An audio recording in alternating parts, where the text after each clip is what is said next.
Well, if you have a movie based on a book with the title The Hypnotist, that implies that the hypnotist has a big part of the movie of the book, of the story, and he does.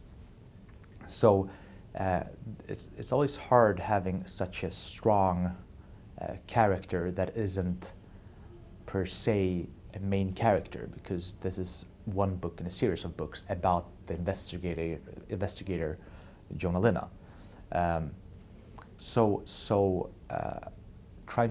Trying to give the hypnotist as much space as he needs, and as much space as the vision of the producers or the director or whoever gives you the assignment. If they feel that they want to emphasize the drama story, the dramatica, then you have to take that into consideration.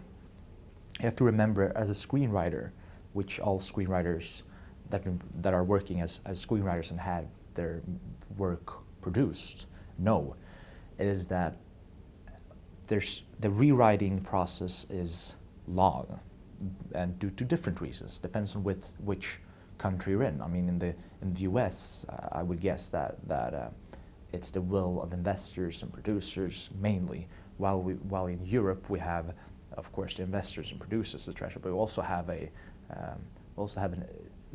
institutions who you're often dependent on money from institutions. We have the Swedish Film Institute in Sweden, for example. I mean, they can have a say and say, yes, we will grant you money, we will grant you government money or institutional money, but we don't like this part or this part.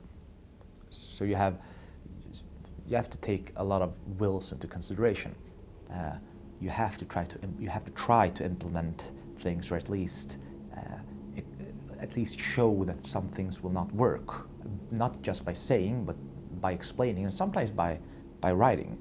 And a good way of showing that something doesn't work is not by saying, okay, I'll do it, and then write really, really bad scenes and say, you see, didn't work at all. That's not how that's just, I mean, they'll look through that. You have to do your best, and then eventually, if it is a bad idea, just hope that people will realize. But the thing is that,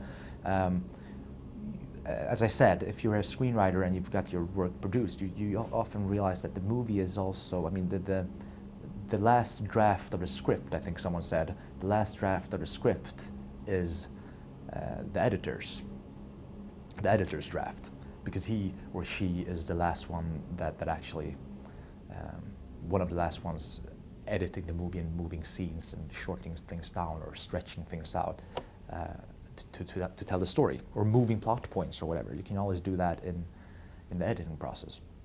And so even if you try to push something through as a screenwriter, in the end it might be cut out anyway.